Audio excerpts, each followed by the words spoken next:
Hi everyone, it's Ian Tan here from the BFOP Cosplay Workshop.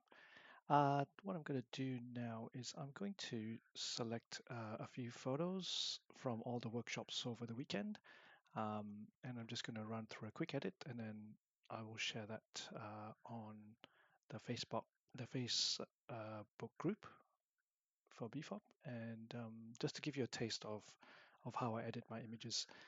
I'll sort of speed through the process of where I've culled through my images, and I'll just settle on the three that I want to edit.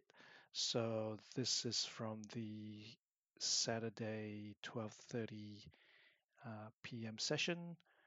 Sorry, the 1:30 p.m. session. This is from the 4 p.m. session on Saturday, and this is from the 10:30 a.m. Session on Sunday. But I've just basically picked three images, one of Crystal as Arwen, a solo shot of her, and then one of Crystal and MK together, and then one of MK solo shot.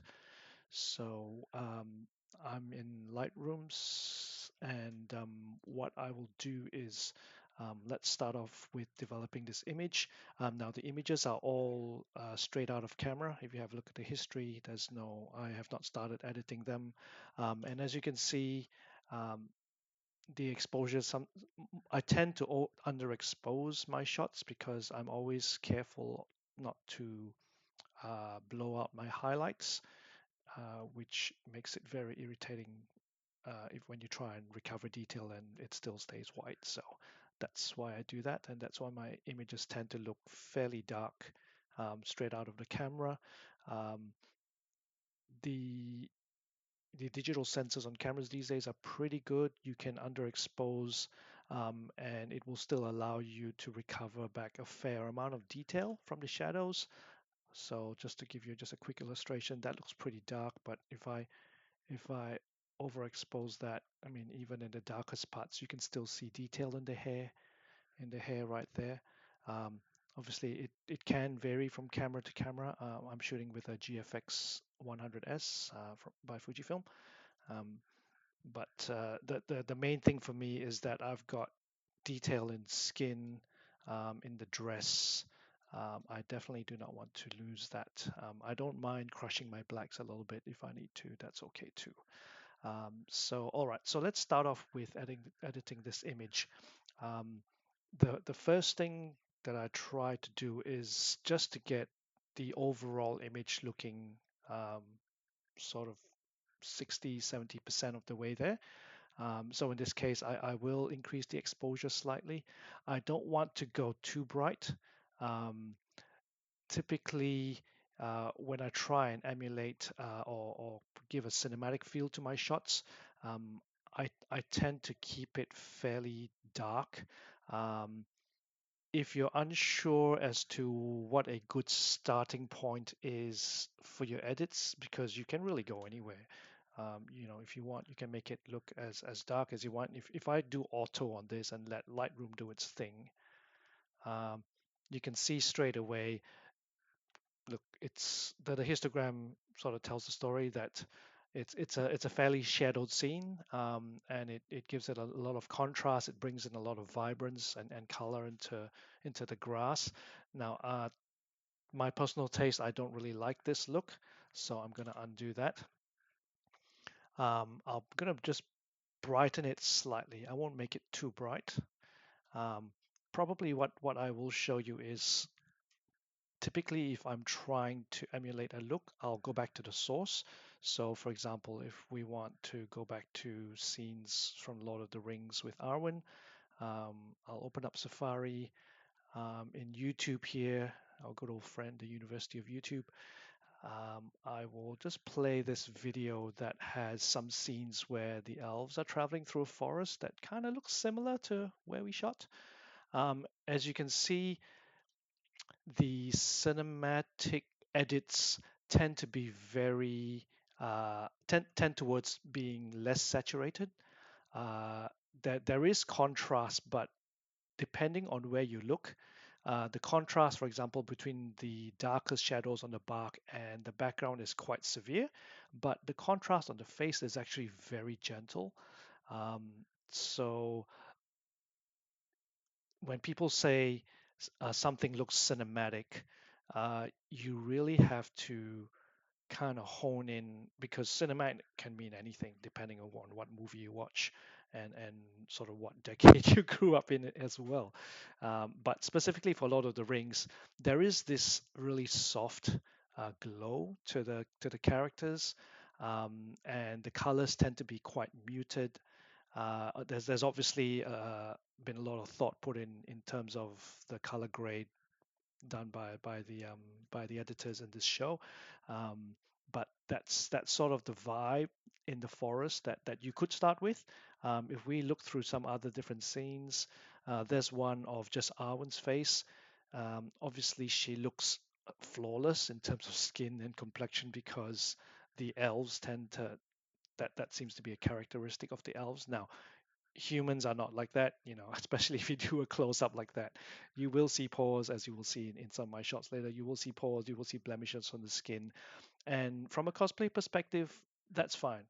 Um, as a photographer, you can go either way. You can leave you cannot do any retouching to your subject, which is fine, or you can go and retouch it to fashion magazine standards where everything's flawless. That's also fine. But I think what's really important is that um, perhaps have a quick conversation with the cosplayer that you've worked with. That's what I would do. I'd say, hey, are you comfortable if I do some retouching on your skin? Some cosplayers do not want to be retouched at all, and they will say, no, no, thank you. Please leave um, my skin, my features as they are. But others may be more open to it, or others may actually want some done, and they'll say, oh yes, please smooth my skin, please remove anything that's not permanent, like pimples or redness in my skin, that sort of stuff. Or some may even go to the extreme and say, I want it to be flawless, remove any even permanent features like moles, lines on the eyes, wrinkles, that sort of stuff. So there is a whole range. There is no right or wrong, but it does pay to ask for the cosplayer's opinion on this, because ultimately when you share, or when I share, I always want them to be pleased and happy with the end product. I don't just want to impose my creative decisions, and I want it very much to be a collaboration between myself and the cosplayer when I put out a final image, because it really is a collaboration. It's their character, it's their cosplay, it's their character. True, you have taken the photo, and legally the copyright, etc. That's all yours. But again, it's all about collaboration. It's about mutual respect. And yeah, and if they're happy, then they're more likely to want to work with you again. Okay, so that's one example of a color grade where it's fairly neutral. It's not exactly cold, but it's not exactly warm either in terms of the tones. Let's go forward here. Like even in this scene, you can sort of see sunlight here is white. So there's that creative decision that the filmmakers have taken here. If we fast forward to a different scene, not this scene. Okay, this one where she's speaking to Elrond. You can see that this scene is a lot warmer, right, compared to the previous scenes. There's a lot of red, there's a lot of oranges and browns, and they're in obviously it's a different time now. It's in a different place. And when you look at the scenes of the skin tones of the characters, let me just go back a little bit. You can see it's nice and warm. There's a even in the shadows, where typically Hollywood likes to have really cool shadows and warm highlights. The shadows themselves are also quite warm, almost like a brown, like an orangey thing. So that's another direction you could take your edits into.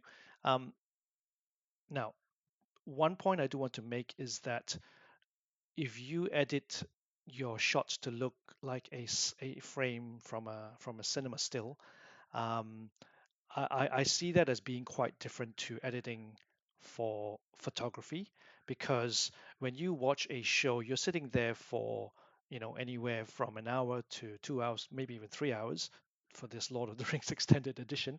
Um, And when you immerse yourself in the film, the color grading choices, you actually get used to it, and in fact the color grading choices play a huge impact into drawing you into that world. But when you're editing a single photo or maybe two or three photos, I find that when you edit this way, it may not look as impactful as a photo. So that's another creative choice that you can sort of make, that say, okay, I'll use this as a starting point, but I'm going to tweak it to make my photos have a little bit more impact when viewed on whatever social media or whatever medium you choose to share that photo on. So, all right, with that in mind, let's go back to Lightroom, and I'll come back to this. Now, I did mention that I don't like it to look too contrasty. So if I pull it back to look something like the show, you'll kind of see that it's sort of close. I don't want to oversaturate it, so I'll leave the saturation there and maybe a little bit of vibrance. But you can see that even if I zoom in a little bit to try and make it look like that, there isn't a yeah, it has that nice milky look. If I give it a little bit of a dehaze to give it a bloom, you can see that as a photo, it looks pretty flat, right? It doesn't really work the same way that it would for a movie, because typically in a movie, you're watching it in for an extended period of time, your eyes get accustomed to the grade. Or if you're watching it in a cinema where it's all dark, it hits totally different. As a photo, though, I would edit it slightly differently. So just bear that in mind. So I'm going to just bring back some contrast. I'm going to drop the shadows a little bit. I still don't want to be super contrasty and punchy and gritty like that. It's not that I'm not aiming for that kind of a feel. I still want there to be this ethereal beauty and quality to it. So I'll leave it there for now. What I'll do is I'll actually warm it up a touch. I want sunlight to be warm, so that's a creative choice that I'm making. And all right, so now that photo is looking pretty close. I've just made some very basic adjustments, bumped up the exposure, dropped the contrast a little, increased the vibrance just a touch, um, and added a little bit of haze back into it rather than dehaze. The other thing I'll do is it's Arwen in alone in the forest. I don't want her to be too small in the frame, so I'm actually going to do a crop to just tighten in on Arwen a little bit, and something like that looks good to me. All right, great. So that's a good starting point. Now, if I zoom in, as I mentioned before, when you look at the movie, uh, Liv Tyler has had the benefit of professional makeup artists and lighting and video editing, etc., to make her skin look totally flawless like porcelain. Crystal does not have that, all those other things. She's put on some light makeup, but otherwise the skin is totally natural, and I think it's fine if you want to leave it as that. Um, if you would like to take it further and really polish up the skin, remove blemishes around there, have a chat with Crystal. Maybe just message her, reach out to her on Instagram and say, "Hi, Crystal, I've got this photo that I want to share with you. Um, I would like to maybe do some retouching. Are you okay with this?" And then she'll reply, go, "Oh, hey, thanks for reaching out." And I go, "No, please leave my skin as it is," or "Yes, please do some retouching. That would be fine." And then just take it from there. So for when I retouch, I typically will remove features that are not permanent, or features that maybe are like really distracting. So now Crystal's wearing a wig, but even if it was a wig or real hair, if there's a strand of hair going across like that, that's really distracting. I'll typically just remove that one strand of hair, or however many strands there are, that just to remove that distraction. Uh, in terms of skin, if there's redness, I'll try and even out the red so that it doesn't make her skin look splotchy. But otherwise, if I do a minimal retouch, it'll be things like um, lines and wrinkles. I'll typically leave that. Um, that could be that could be acne, or that could actually be a permanent feature. But again, just have a chat saying, hey, this I'm thinking of removing this, and maybe some of these light patches, and maybe this little bump here. If you're happy with that, I'll do that, but otherwise I'll leave it. So, but in the interest of time, I will just sort of skip the retouching, and just concentrate on the grade. Now, uh, what I'd like to do is I'd like to introduce a little bit of color into the shadows. So to do that, typically what I do is I'd open up the color grading panel.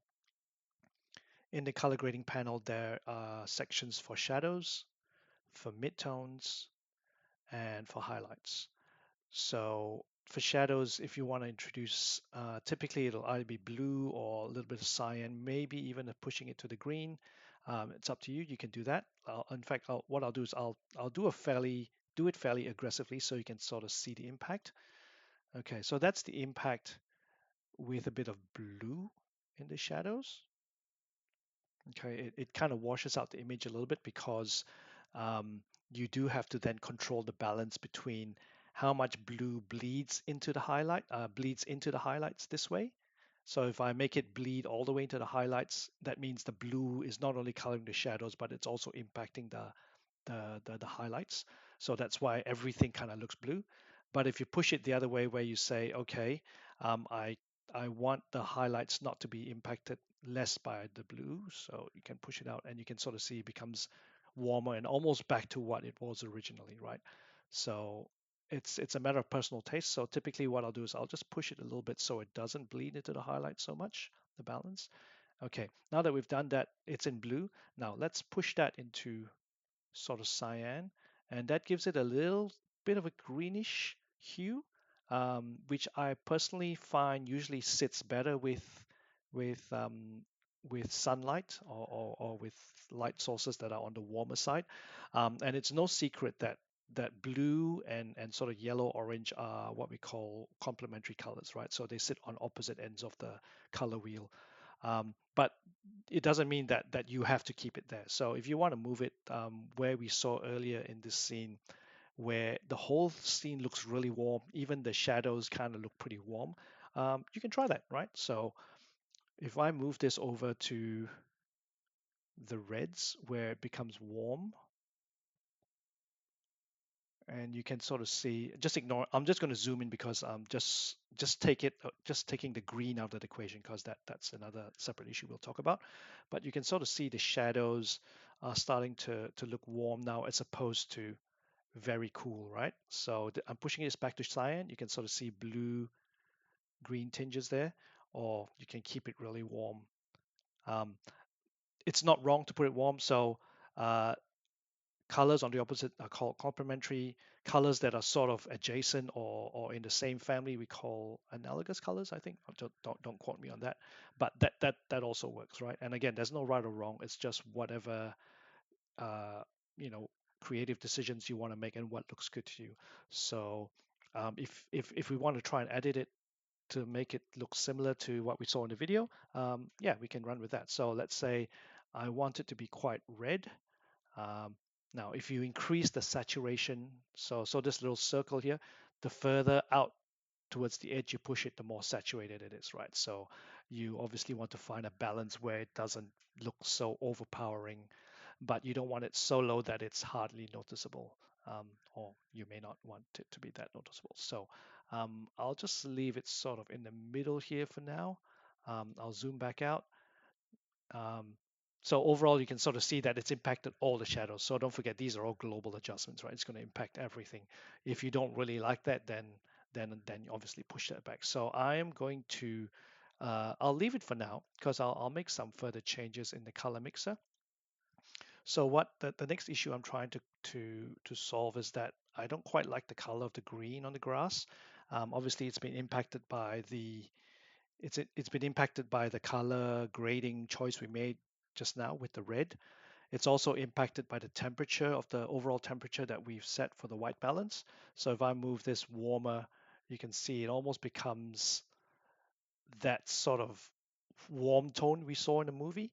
but the grass itself, it's still quite green. I don't know. I'm finding the green not quite matching. So one thing I often do is I'll open up the color mixer now. So the color mixer allows you to affect specific groups of colors. So your reds, your oranges, your yellows, greens, etc. Right? So and there are three sections for each color. So you've got the hue where you can alter the hue of the green or the type of green that you see.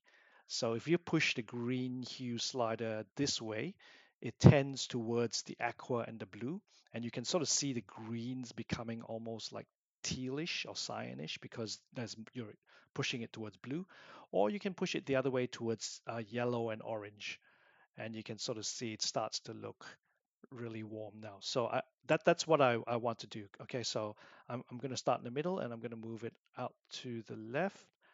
Not so much that it becomes like as if the lawn hasn't been watered for 6 months, but I don't want it to be so green as well. So I'm going to go somewhere maybe about a third of the way, so it's semi-green.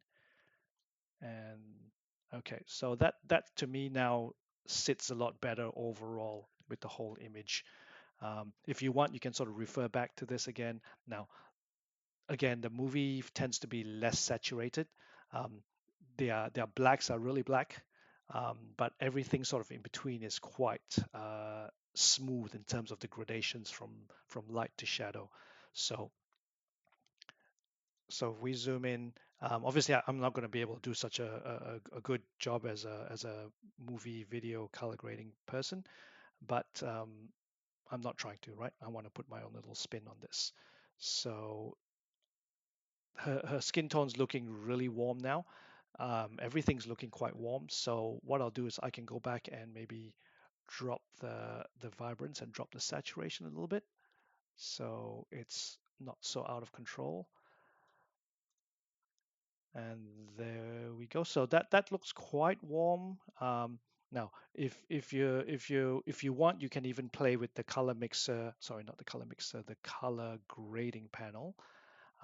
You can even experiment by saying, going, okay, let's see what happens if I push that back into the green. To me, this looks more natural, right? It's less of a strong um, creative choice. It tends more towards the natural because that's pretty close to what the original was. That's the original, and that's what it looks like right now. So with the edits we've done so far, it's opened up the scene a little bit, brightened things up a bit. Um,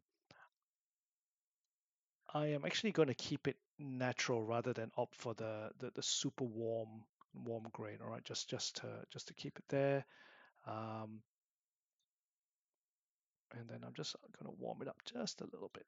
Okay, and then finally, I think I will also just add a little bit of contrast back in. There we go. Okay, so to me, that's almost close to finish now. If you want to add a little bit of punch to the image, you can maybe add a touch of clarity. So what clarity does is it brings out some of the less fine detail. So maybe the sort of like I'm not sure even sure what to call it, but if you do that, you can sort of see that if I push it to the extreme, you'll see that you'll get really harder edges around the shadows. The skin texture becomes more apparent. So clarity works in tiny doses. I usually try to keep it around 10, between 8 to 12 or something like that. If you go higher, it obviously impacts on the skin. So that's why I don't push it too hard. Um, so I might just do it on a 6. And in terms of a before after, so that's before the clarity. It's really subtle. You have to look at things like grass, hair, even details around the eyes to tell clarity. But that's typically where I go. Now, if you adjust texture, texture can also make it look a lot sharper, but it also does even more dramatic changes to things like the grass. So if you pay attention to this section of grass here as I push up the texture, you can see that it does seem to be sharper, but by the same token, if we look at Crystal's skin, watch what happens when I push up the texture. It's similar to clarity, right? Then all of a sudden it starts looking really splotchy, which isn't very attractive. So I typically leave texture alone. I don't touch it much. Um, or if I do, again, like clarity, I push it up by only a few points, just to make it really subtle. With changes, I like to do things bit by bit, so it's not a dramatic change to give me the effect I want. I often build it up in small increments or in layers. And speaking of layers, one thing we can now do is we can come in and we can start making, now that we've done our global adjustments affecting the whole image, we can start honing in on sections of the image. And what I like to do is I like to create a brush mask. And one of the things we can do is, for example, if you wanted the smooth skin without going into and doing retouching in Photoshop, typically what I'll do is I'll pull clarity back because we saw how clarity plus clarity affected the skin. So let's do the opposite. Let's pull clarity back by say 20 and then texture back by 20 and sharpness back by about 15 or 20 as well. I mean, you can adjust all these to taste, but let's just see what that does, right? So I've made my brush the appropriate size, just make it a bit about that size. And then I'm just going to slowly paint across the skin. And you can sort of see how it smooths out the skin slightly. Um, yeah. Just be careful to avoid the features like the lips and the eyes because you don't want to obviously take out all texture from the eyes. But if you want, you can even sort of remove it from just the broad areas of the skin. And that's one way I do to cheat, to do like a really quick cheat retouching if you want it. Even in the neck area, if you wanted to, you can do that. And yeah, if you want, you can do like a before and after, and before and after. And one thing you'll notice is that it's evened out the highlights as well. It's not as bright. So if you feel that you want to restore some brightness, you can go back up to the panel there and just boost the exposure ever so slightly, like 0.14 or something like that. So now it's before, after, and that doesn't look too bad. Okay, so that's a quick way to do it if you wanted to do some really quick retouching.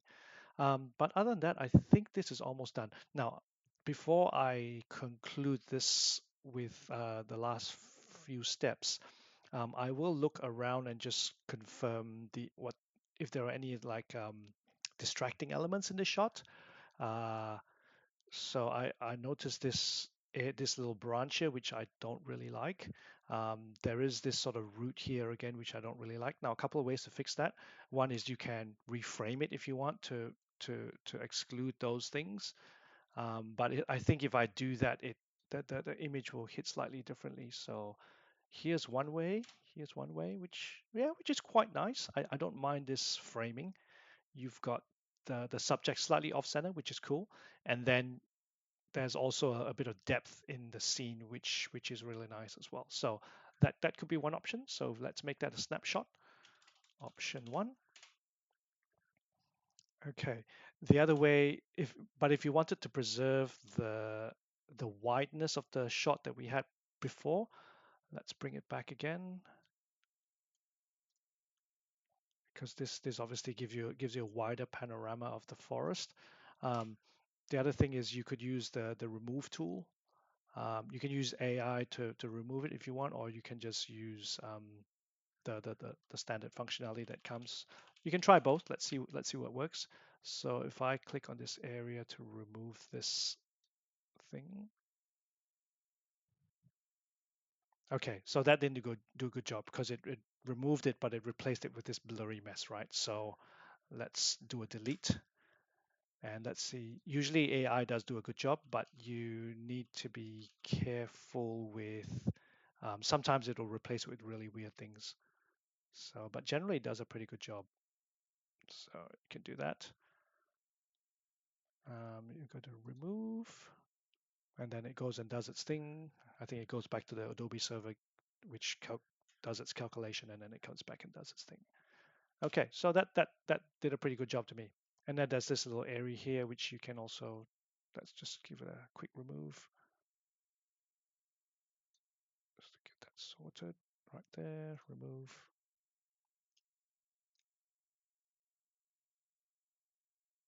Bang, done. So that looks nice and clean now.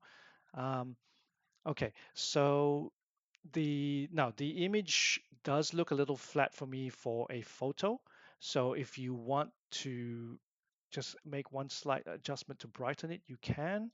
But I'm going to leave it for now. I'll come back and do a final review once I've done the other two images. So the last thing I'll do is I'll sharpen the image. Lightroom applies a 40 value sharpening to the whole image. I don't want to sharpen the whole image. I just want to sharpen the edges. So I'll use the masking tool. Just quick tip, when you click on the masking tool, what it does is and you hold down Option while you click it. I'm working on a Mac, but I can't remember what it is on Windows, maybe the alternate key. But yeah, you can sort of slide it across to see what gets masked. So white is being sharpened. The black areas are not being sharpened, right? So here's what I'm saying, that you want to sharpen the edges, but you don't want to sharpen the flat areas like, say, the skin on Crystal's cheek. Um, so I'll typically leave it around 70, 75, something like that, and that would be good. Okay, it's not a very noticeable difference. Like if I take that off versus with it on, I'd be hard pressed to tell the detail, but there is some minor sharpening there. So um, but I typically just don't like over sharpening, so I'm just careful not to do that. You can also push the sharpening up if you want it to look really sharp, but then again the skin starts to look crunchy at 110, which is a lot. So I'll pull it back to 40. If you don't want sharpening, you can obviously turn it back to 0, or if you sharpen a different way, that's fine as well. But usually I find anywhere between 25 and 40 is good and plenty. So I'll leave it at 40. Excellent. Okay, so that's image number one. Oh, the last thing is crystals right in the middle. If you want to, you can add a vignette just to subtly force the viewer's eye back to the center. So you can actually put in a little vignette like that. It's up to you how heavy you want to go, but I say that if you can notice a vignette, then you've done it too aggressively, right? So something around 10 to 15 is a nice subtle. So there is a vignette there. So if I take that off, you'll notice that vignette. But if I just leave it like that, you can't really see the gradation. So that's a sign that that's a good spot. Okay, done. So I'll just set that to 5, just so that I know that that's been done. And let's go move on to the next image. Okay, here what we can do is if you've got a whole bunch of images to edit and you want them all to look consistent with your color grade, a quick and easy way to do that is to right click and go develop settings and copy settings. So you can copy all the settings that we've done on this first image, and you can selectively select which ones you want to copy and which ones you don't. So I'll usually copy things like treatment and profile, the basic stuff which covers white balance, highlights, all that sort of stuff. If you adjust things with curves, you can obviously copy that. You should obviously copy that. We did work with the color mixer, so we will copy that. Color grading, we did that, and detail we did with sharpening. So copy all that. I don't really want to copy things like the crop, which we did do, because obviously the image is a different image, so you don't want to copy the crop. You can copy the masks, so if you used an adjustment that you think you might want to do the same adjustment in the other one, you can copy that. So I will copy that for now, and I just go copy, and then you select the image you want to paste it, develop settings, and then you can paste. Right, so paste that. Now, obviously, you'll then need to. It gives you a starting point because it pastes the exact same numbers that we had previously, and then you just have to sort of tweak it back a little bit and just bring it back. Yeah, so you can see that the advantage of this method is that you don't have to guess or remember what the color grading settings were, what the temperature. The images now look consistent from a color perspective. So that's always a really good thing if you're trying to build have that consistency across your images. So let's have a look at this. It's mostly pretty good. I'm quite happy with this. What I might do is I might maybe the horizon looks a little shifted to me, so I'm just going to do a light crop, and I'm just kind of like straight in. I'm not going by the slant on the trees. I'm kind of trying to identify the horizon in the background. I know you can't really see it, but it's sort of there, and also by the body, the line going through the bodies of the cosplayers. So that sort of lines up straightish. You don't have to have it straight, okay? If you like the tilt, leave it in. But I think that's roughly where I want. What I will do is I will tighten up the composition just a little bit. Yeah, something like that. Okay, something like right there. If with the guidelines, you can use things like your rule of thirds, place them in the appropriate areas. But um, if it's only a guide, it does help. I use it a fair bit, but for this one, I feel that I don't really need to be constrained by that. So let's just leave it as it is. It's more about this moment here, the touching of the forehead, and both the eyes closed, and just that hand with the light caress there. So that's a really beautiful moment. I don't really think I need to do too much to this. Now, I did have a mask which I copied. So you got to remember, if you do copy a mask, just check that. Um, you can show the overlay on the mask to see what was copied. So we obviously don't want to have that painted in the same area. And this mask, what we did, if you remember, was we used this to smooth crystal skin, right? So we will do the same thing. I'll just hold shift to erase the paint, and then I will paint in Crystal's face. Although here, because there's enough light hitting her and there's not really that much shadow, it's hitting a flat on the face. It does look a little smoother than the previous shot. That's just the way the light falls. Um, and even just this little bit of hair here. I won't smooth MK's face. Typically for a masculine character, I leave in all the skin blemishes. It just makes them look a bit more masculine. That's how sort of how I feel. So, all right, I'll just take off the overlay. Now, just to do a quick before and after. Before and after. Yeah, you can definitely see all the blemishes sort of minimize. They're not totally gone. Like I say, I'm not trying to do a spotless perfect job here, but close enough. It's good. Um, Now, if you wanted to, you could remove some of the hair if that bothered you. Remove some of the hair and the shadows the hair was casting, and even some of this hair here. But I'll leave it in for now. The other thing that sometimes we try and fix when we're retouching is Crystal tends to have oily skin. I myself have oily skin. Um, Again, I don't think she applied a lot of makeup in this case, but in order to fix that, you can sort of use your retouching to try and smooth out the shine on there. But given that this photo we're zooming in at 100%, which we will not do when this gets posted to Instagram, from this distance it looks fine. All right, so I'm not going to sweat the tiny details on this. Again, let's do that one last look around for distractions. This little thing here, I know it depends. Some people just totally miss it, but I see it, so I want to remove that. So let's do that. Let's just slowly remove this and remove.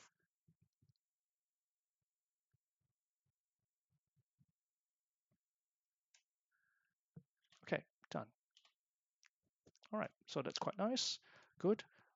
Let's give that a 5 rating. And then finally, this last shot.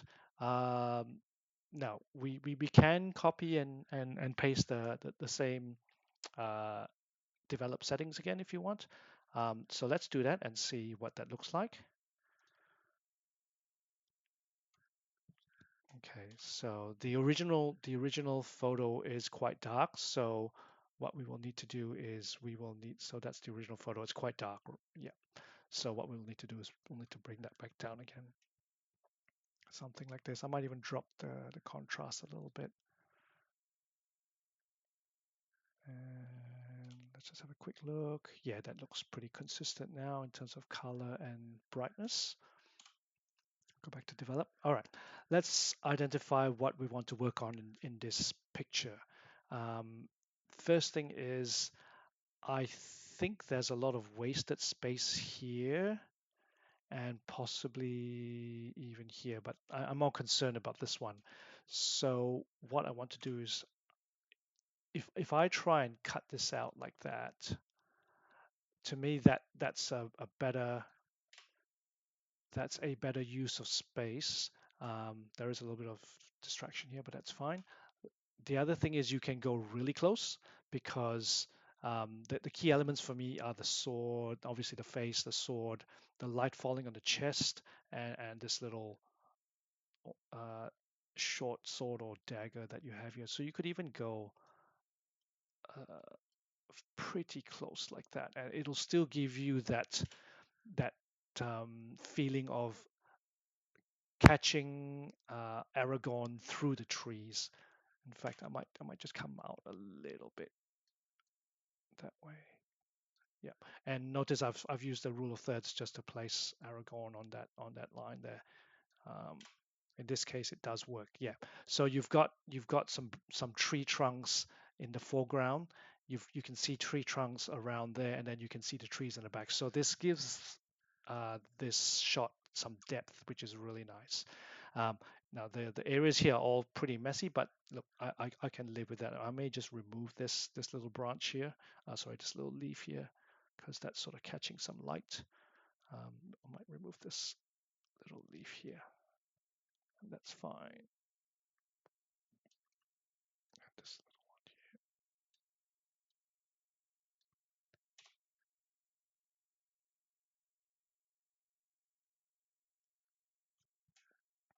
here. And when that's removed, I think we're pretty close to being done.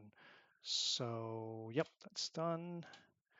All right, I'm quite happy with that in terms of a first pass. What I will do is I will check on this sharpening because not all images sharpen the same way, just the masking on the sharpening.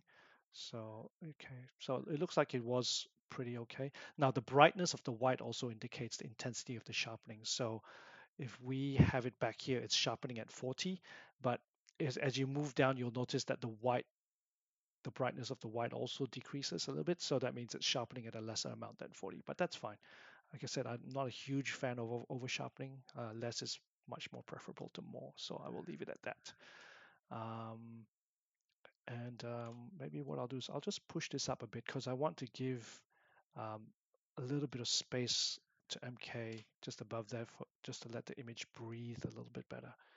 Um, Now, one thing we haven't done is the vignette because we did not copy the vignette. And again, to me, the vignette would be different depending on what the image is. So I don't usually copy vignettes, but let's see what, just a very, very gentle vignette right there is good. And similarly with this one, we didn't do a vignette on this either. So let's give it a small vignette, especially since they're more. Okay, in this case, I probably think we don't need a vignette because the corners are already quite dark. Like this areas here, they're all already fairly dark. So that frames them nicely already without a vignette. So let's leave the vignette out of it. Um, Great. All right, so now what we do have is these three images. I'll just look at them firstly on the full screen mode, just to make sure that I catch the tiny details. So the light falling on Crystal. All right, one thing I notice is that the brightness on her shoulder does not match the brightness on her face. So let's fix that up. Let's sort of brighten Crystal's face a little bit. And for that, I'm just going to create another brush mask. Okay, and I'm just going to maybe apply exposure of 0.2 and just zoom in a little just bit so I can paint it better. And what I'll do is I'll just do a little swipe down. So very subtle. That is closer. So I think I can go a little bit more on that. So let's do that. I've gone up to 1.5. Yeah, that's better. Okay, so that's you could do it two ways. You could either increase the brightness of the face, or you could decrease the brightness on this area here. Um, in fact, I will do both. I will decrease, I will create a little mask. Now, the other way you can do it is to do a radial gradient. So what this does is that if you click and drag, it will create a circle.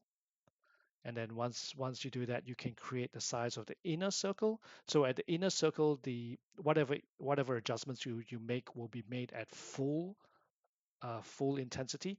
And then as it goes out towards the outer circle, it sort of tapers off in intensity, right? So, and then the other thing you can do also is you can obviously increase or decrease the size or the shape of it if you want.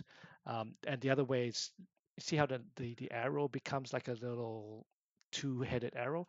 If you click on that, you can rotate that as well. So a radial gradient is really handy for adjustments like this, where it's sort of like an area of brightness, but you don't want it to be super precise like a brush. Okay, so for this one, I'm just going to drop the exposure, or not even exposure, maybe I'll drop the highlights a little bit, just about 7. Now, as you drop that, notice that it looks that the color starts to change. So what I'll do is I'll put a little bit of temperature back in it, a little bit of warmth in it, and that restores the skin tone. Bang. Okay, so that looks pretty good to me. That's done. Let's go back to full screen.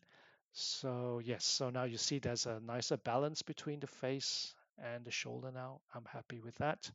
Next image. Okay, now this is lovely. What I really like is just the warmth in the skin without being overbearing. You can sort of see that the warmth on the skin is a little bit different to here, but it's not too bad. It still looks natural, so I don't mind that. Good, and everything else is fine. Now there's a little distraction here. You can clean it up if we want, so let's quickly do that. Clean that up. Okay, I probably didn't have to use AI for that. It's just a very simple white line, but that's done. Okay, and then finally this last image. Now this one is quite a busy image in terms of the foliage, so you can take care of it in a couple of ways, because your eye does tend to be drawn by areas that are brighter. So at the moment, the bright areas in this image are MK, tree trunk, maybe a little bit of that background, but generally this area here, this hotspot, and then there's this area, right? So if you don't want your eye, the viewer's eye, to go here, I think we should darken this area. So let's do that. Now to do that, you can use a paintbrush or you can use a radius. I'm just going to use a radius because I want it to be a little bit more gradual. So I'm going to do a radial gradient. You can make it a bit big.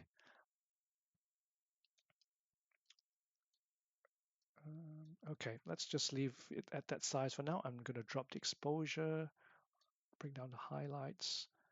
Okay, just subtly, like you don't have to go totally dark. You know that obviously looks quite unnatural, but just a subtle darkening of it looks fine. Um, and then if you're happy with that sort of adjustment, what I might do is I might just add a little brush. So what it's doing is it's the radius is still applied, but I'll just supplement that with a little bit of a brush down here. Great. And to me, that looks okay. Now the horizon does look a little bit tilted to me. We were shooting on sort of a slopey area. So what I might do is I might just tilt this slightly like that. And yep, that looks good to me.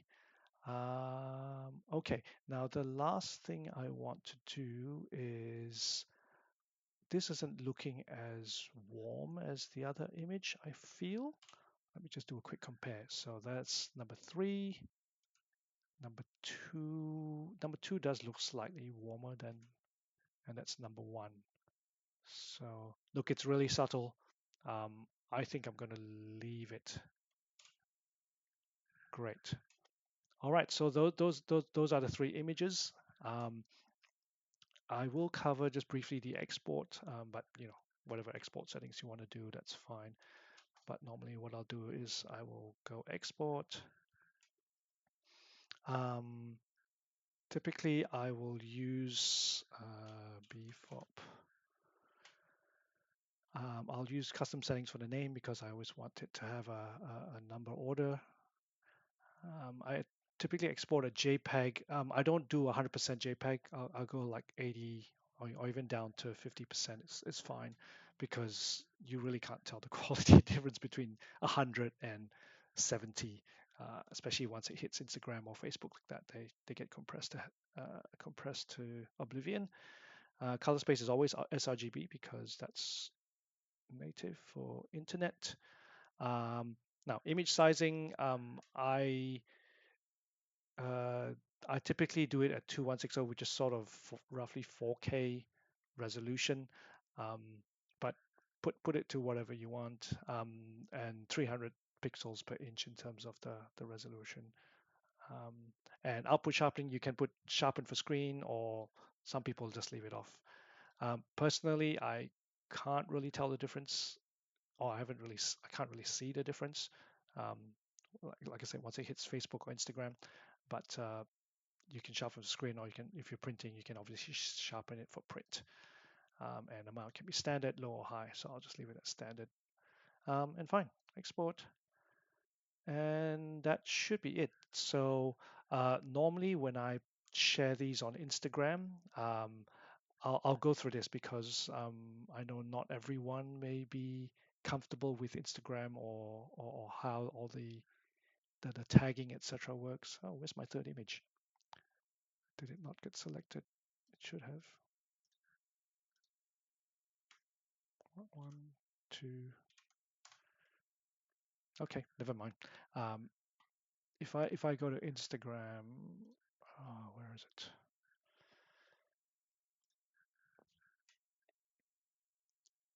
So in terms of how things get posted on Instagram, if I were to post, I won't actually post it, but if I were to do a post, for example, I normally do this from my phone. Can I do it from here? I don't know. Create, there we go. Create post. Select from computer.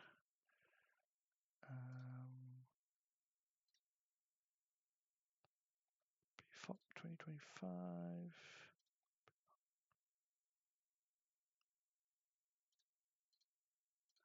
It went to the other folder. That's why.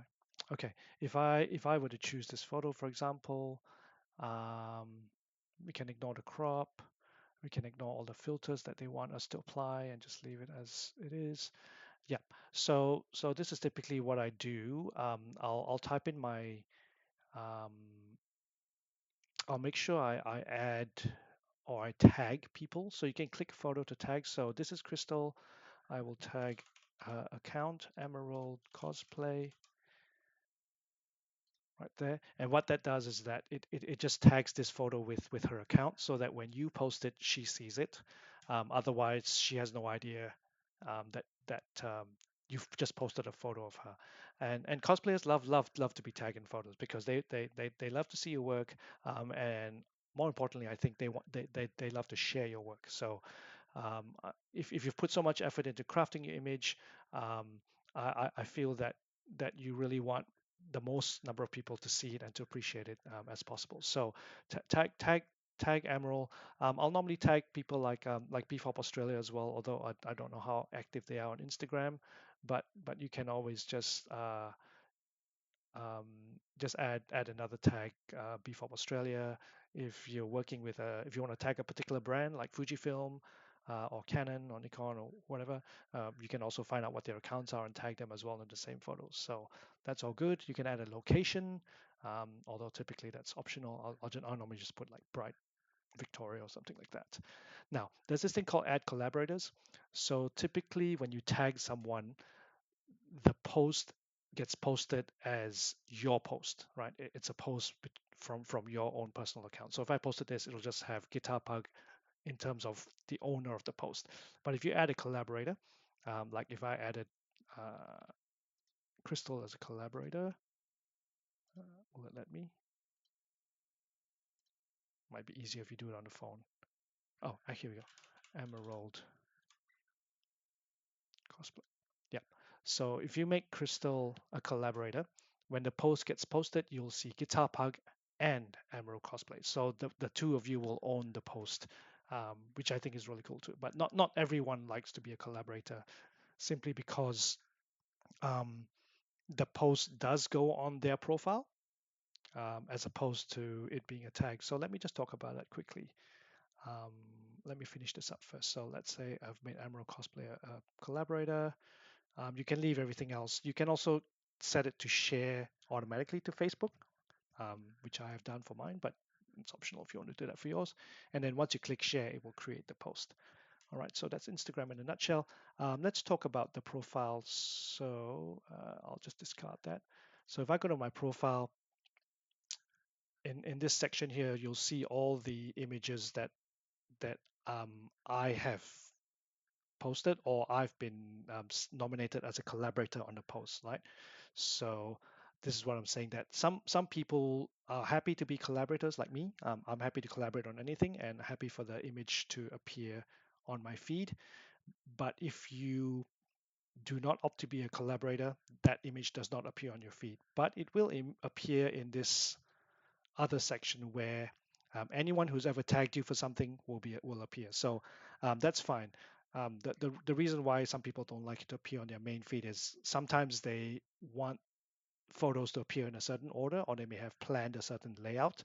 So just randomly accepting a collaboration will break that layout for them, and that's why some of them may not always like to be collaborated. So easiest thing is just to shoot them a message. Hey, do you want to? I want to post this.